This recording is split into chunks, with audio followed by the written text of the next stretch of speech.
अब उसमें श्री जितेंद्र नाथ पटेल जी हैं, पार्टी के राष्ट्रीय उपाध्यक्ष हैं, नीचे बैठे हुए हैं। सुभाष कुशवाहा जी हैं, पार्टी के प्रदेश के नेता हैं, अभियान समिति के अध्यक्ष हैं।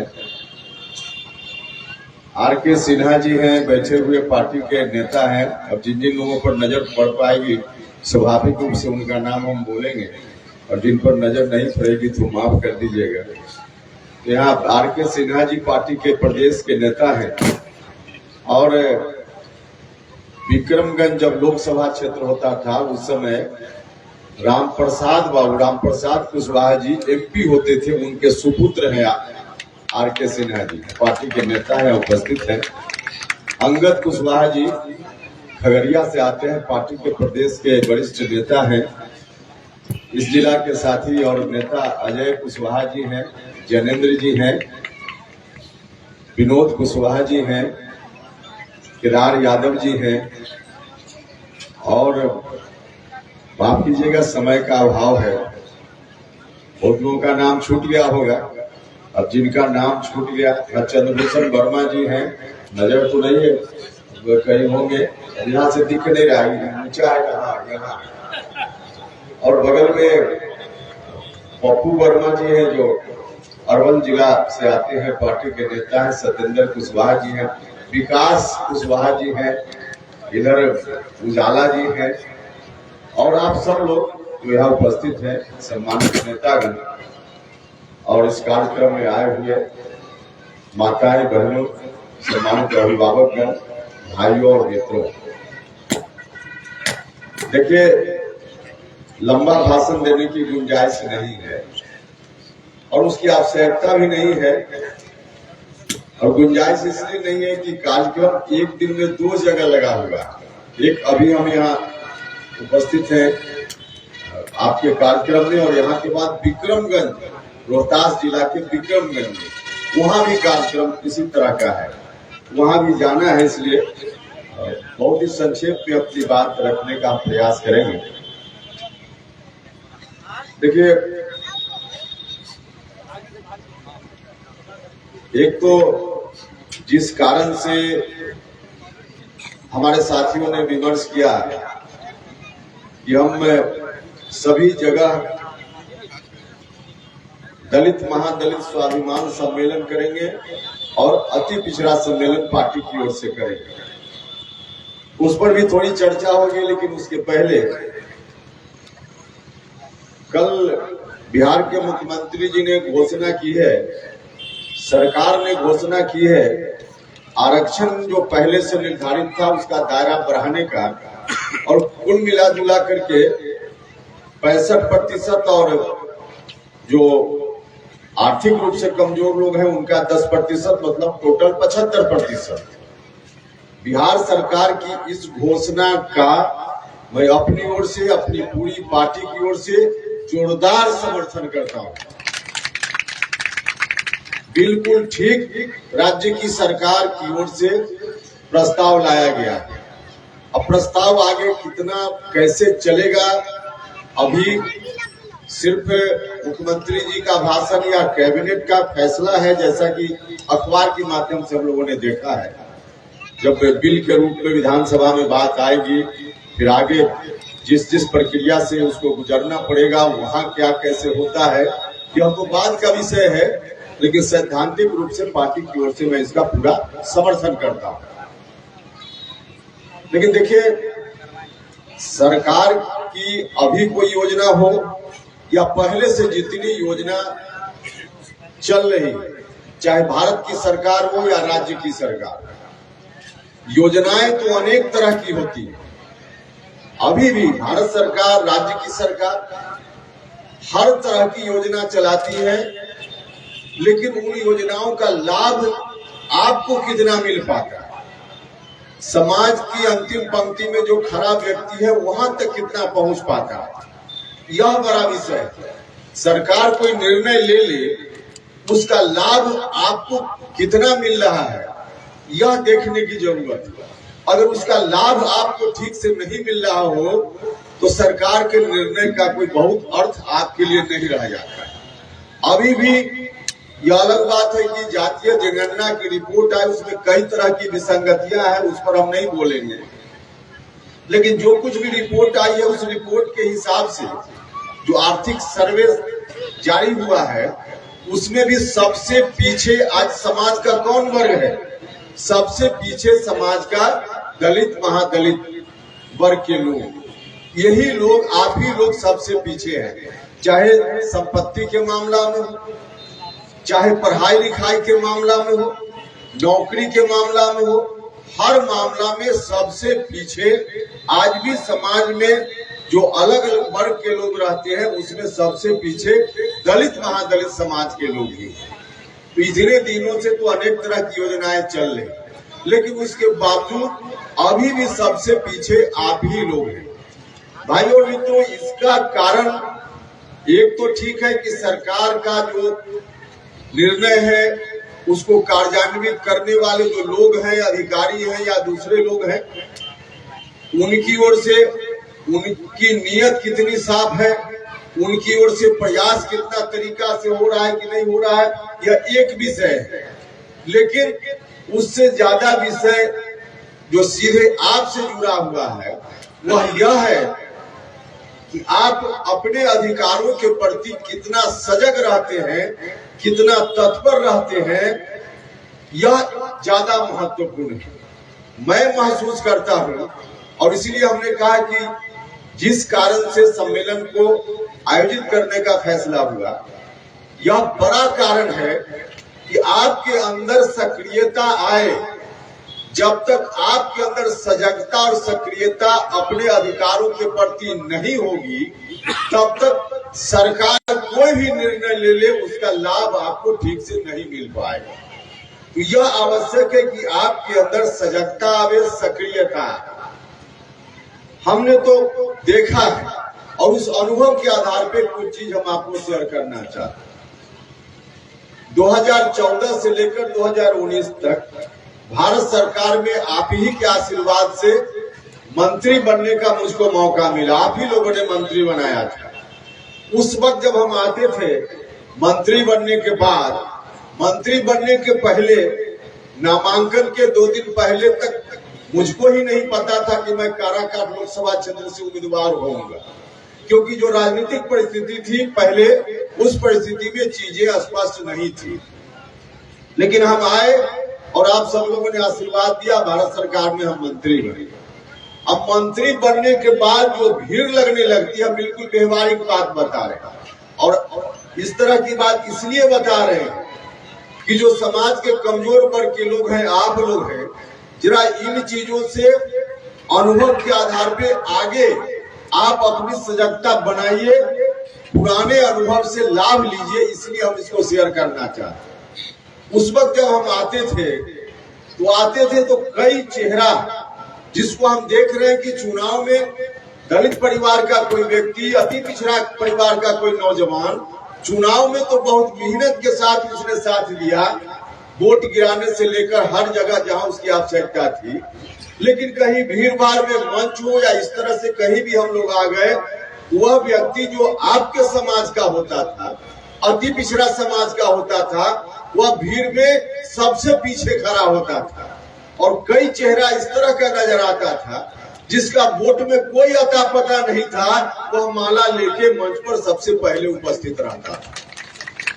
उस वक्त हमने महसूस किया कि भाई जिसने वोट दिया सबसे ज्यादा, अच्छा चाहे उपेंद्र कुशवाहा को एमपी बनाने का मामला हो या सरकार भी बिहार में अब तक जो भी सरकार बनी है, लालू जी की सरकार, नीतीश जी की सरकार, सबसे ज्यादा वोट देने का काम कौन करता है? सबसे ज्यादा वोट देने का काम आप ही लोग करते हैं। आपके परिवार में अगर 8 लोग हैं तो 8 में 8 आप लोग वोट गिराते हैं, एक आध कभी कभी बच जाता है। लेकिन अब उपेंद्र कुशवाहा के परिवार में कोई महिला है तो उनको तो अब मई के महीना में चुनाव होगा, तो उपेंद्र कुशवाहा के परिवार की महिला को तो धूप भी लगेगी, कहेगी कि इस धूप में हम नहीं जाएंगे लाइन लगाकर वोट गिराने के लिए।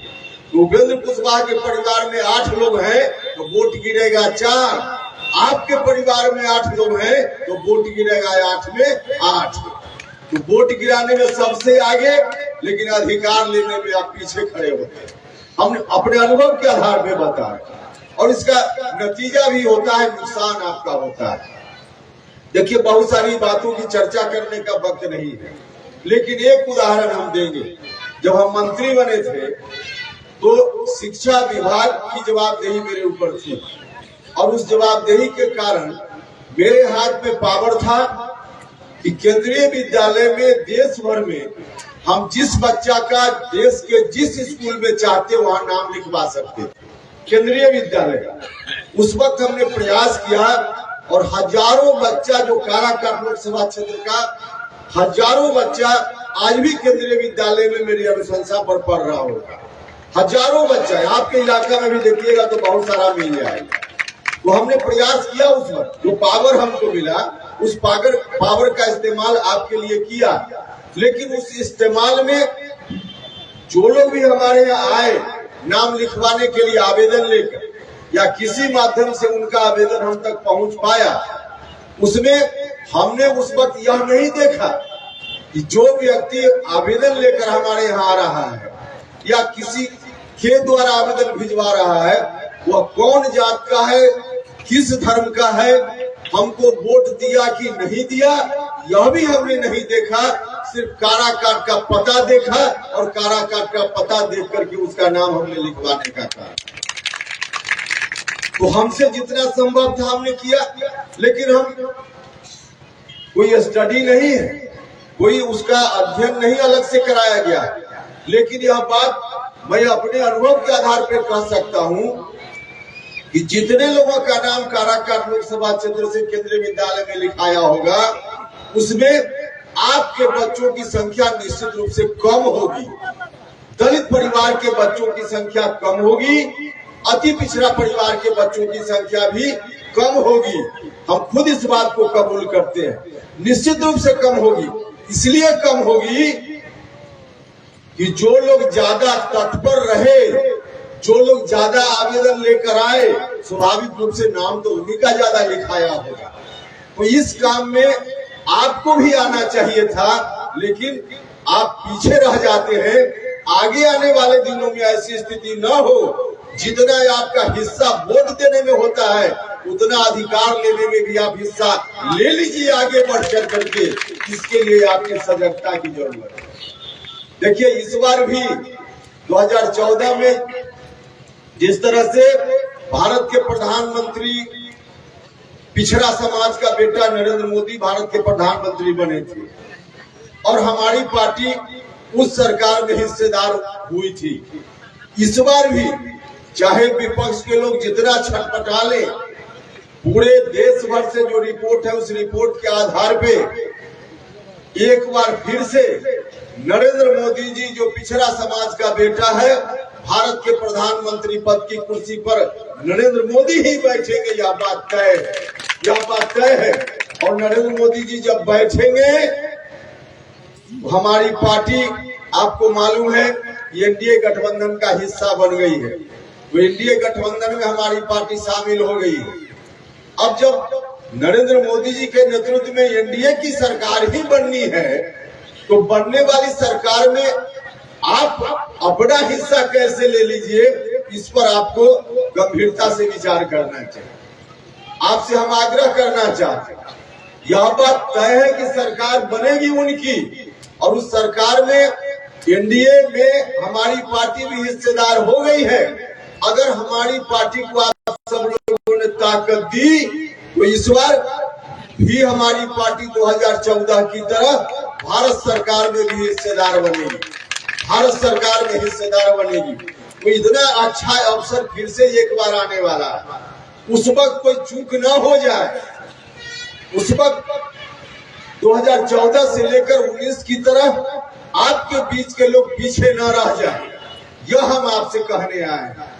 देखिए, कई लोग को जब हम उस समय पीछे से बुलाकर बाद में पूछते थे कि भैया तुम क्यों पीछे खड़ा थे जी, तो वह कहता था कि वहां तो आपके अगल बगल में इतने लोग बैठे होते थे साफ साफ कुर्ता धोती पहनकर, कि हमारा कपड़ा तो थोड़ा गंदा था, हम कैसे आपके यहाँ जाते, सब चाहता था जाने में।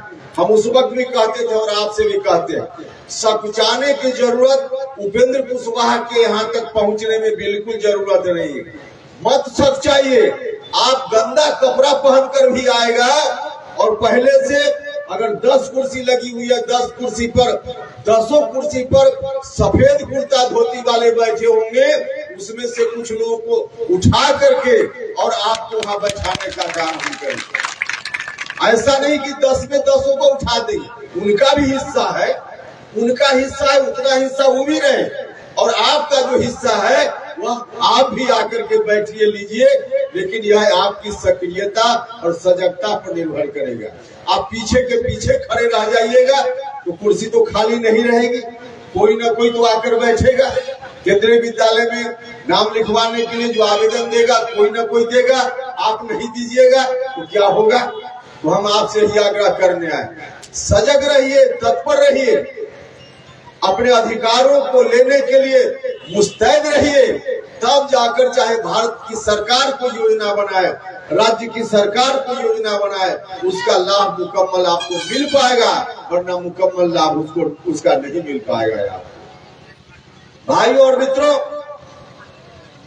अब इसके लिए सजगता और तत्परता का कितना बड़ा लाभ होता है। कई लोग तो आएंगे आपको कंफ्यूज करने का काम करेंगे, कंफ्यूज करने का काम करेंगे। आएंगे जो विपक्ष वाले लोग हैं, उनके पास जब वक्त था तो कुछ किया नहीं इन लोगों ने। 15 साल तो बड़े भाई रहे और 20 साल लगभग छोटे भाई का, 35 साल। 35 साल में नहीं कुछ हुआ, और उसके पहले कांग्रेस के लोग तो जब इतने दिनों में कुछ नहीं हुआ तो कंफ्यूज करने का प्रयास करें, और उस प्रयास में कुछ हमारे लोग भी आ जाते हैं, हमारे लोग भी आ जाते हैं, आपके लोग भी कुछ आ जाएंगे, और वो भी आकर के कहेंगे, आपको डराएंगे, आपको दिग्भ्रमित करेंगे, बोलेंगे क्या कि अरे फिर से अगर फलाना आ जाएगा तो संविधान बदल जाएगा हिंदुस्तान का। अरे भैया, जो लोग भी ऐसा कहते हैं कि हिंदुस्तान का संविधान बदल जाएगा, उनको शायद डॉक्टर अंबेडकर की ताकत का एहसास नहीं है। डॉक्टर अंबेडकर ने संविधान के पिलर को इतना मजबूत रूप में खड़ा किया है कि दुनिया की कोई ताकत उस संविधान को बदलने का काम नहीं कर पाए, नहीं संविधान बदल पाए, कोई नहीं बदल पाएगा। इसलिए डरने की जरूरत नहीं है। लोग जो गलत तरीके से प्रचार कर रहे हैं, उसकी जरूरत, डरने की जरूरत नहीं है। तो आप सब से आग्रह है, अभी तो देखा नहीं, आप सब लोगों ने, प्रबुद्ध लोग भी बैठे होंगे, कई बार अगर सरकार गलती भी करती है और आप सजग रहते हैं तो सरकार को अपना निर्णय वापस भी लेना पड़ता है। उदाहरण आपके सामने है, दलित महादलित भाई बैठे हुए हैं। एक बार हुआ था ना, कुछ साल पहले कोर्ट ने कह दिया कि जो दलितों पर अत्याचार होता है, उस अत्याचार के खिलाफ कोई व्यक्ति को थाना में केस करता है तो केस में कितनी सच्चाई है इसकी जांच के बाद गिरफ्तारी होगी। यह निर्णय आ गया था कोर्ट का, यह गलत निर्णय था। पूरे देश भर के दलित भाई जब उद्योलित हो गए, पूरे देश भर के दलित भाई एक दिन पूरे देश भर में सड़क पर आ गए। शाम होते होते भारत सरकार को कहना पड़ा कि कोर्ट के इस निर्णय में संशोधन के लिए हम कानून में बदलाव लाने का काम करेंगे। और बदलाव हुआ कि नहीं हुआ बदलाव, कोर्ट ने कहा। और आप सब लोग, देश भर के लोग जब सड़क पर एक दिन आ गए तो सरकार को भी मजबूर होकर निर्णय लेना पड़ा कि नहीं लेना पड़ा। अभी कुछ दिन पहले कृषि कानून आया था देश में, उस कृषि कानून के खिलाफ जब देश भर के किसान लोग आंदोलन करने लगे तो एक दिन लगभग साल भर आंदोलन चला। आपको याद होगा, हम उदाहरण के लिए बता रहे, देश भर के किसान लोग जब आंदोलन करने लगे, पंजाब हरियाणा के लोग ज्यादा आंदोलन कर रहे थे। जब किसानों का आंदोलन उस रूप में उग्र हुआ, तब भारत के प्रधानमंत्री को आकर कहना पड़ा मीडिया के सामने कि हमसे भूल हो गई है, इस कानून को हम वापस लेने का काम करते हैं। कहना पड़ा था कि नहीं कहना पड़ा था। तो आप सजग रहिएगा तो कोई निर्णय आपके खिलाफ गलत नहीं होगा। और सोए रहिएगा। माता बहनें यहाँ बैठी हुई हैं, आई होंगी घर से, घर में अगर खाना बनाकर आई होंगी, रोटी सब्जी बनाकर आई होंगी, अगर घर में भी सजग नहीं रहिएगा तो बाकी लोगों को छोड़ दीजिए, रोटी सब्जी बनाकर रख दीजिएगा और पीछे से बिलैया आकर रोटी सब्जी आपका खा जाएगा। खा जाती है कि नहीं खा जाती? तो सजग नहीं रहिएगा तो बिल्ली रोटी सब्जी जब खा जाती है तो सजग नहीं रहने का यह परिणाम, और सजग रहिएगा तो बाघ भी आपका कुछ नहीं बिगाड़ पाएगा, कुछ नहीं बिगाड़ पाएगा। तो कोई अगर कहता है कि संविधान बदल जाएगा, गलत है। जब तक भारत के प्रधानमंत्री की कुर्सी पर पिछड़ा समाज का बेटा बैठा हुआ है, संविधान को बदलने का काम कोई नहीं कर पाए, कोई नहीं कर पाए। तो इसको ध्यान रखिए। और साथ ही साथ आप उपेंद्र कुशवाहा जैसा वकील अगर रखिएगा तो हमने तो पहले भी किया है, हम सिर्फ बोल नहीं रहे। बहुत सारे लोगों को याद होगा, हम पिछली बार भी एनडीए गठबंधन में मंत्री हुए थे। एनडीए गठबंधन में मंत्री रहते हुए अभी कई साथी यहाँ से बोल रहे थे कॉलेजियम सिस्टम के बारे में।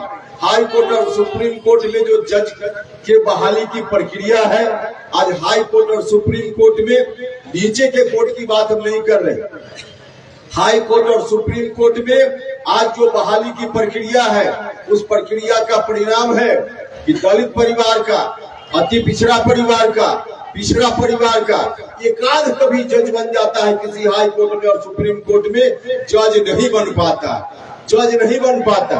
और सिर्फ दलित और पिछड़ा की बात क्या कहिए, जो प्रक्रिया, उस प्रक्रिया के तहत कोई ब्राह्मण भूमिहार परिवार का भी जिसकी कोई पहुंच नहीं है या पहले से कोई उसके परिवार का संबंध में कोई जज नहीं है, उसके पास कोई पॉलिटिकल पहुंच उस तरह की नहीं है, गरीब परिवार का अगर कोई अपर कास्ट का भी विद्यार्थी चाहे पढ़ने में कितना भी तेज हो, वह भी चाहे कि हम सुप्रीम कोर्ट और हाई कोर्ट में जज बन जाए, तो उनके लिए भी जज बनने का रास्ता खुला हुआ नहीं बन सकता। और यही कारण है कि देश भर में 250-300 परिवार के लोग अभी तक अधिकांशतः सुप्रीम कोर्ट और हाई कोर्ट में जज बन रहे हैं। नहीं है आपके लोग जज, नहीं है पिछड़ा समाज के लोग जज, दलित समाज के लोग जज। जब सुप्रीम कोर्ट और हाई कोर्ट में जज नहीं है तो आपको न्याय कहां से मिल पाएगा? नहीं मिल पाएगा न्याय। और यह बात हम आज नहीं बोल रहे, पहली बार जब भारत सरकार में मंत्री थे, मंत्री रहते हुए पार्लियामेंट में हमने इस सवाल को उठाने का काम किया था।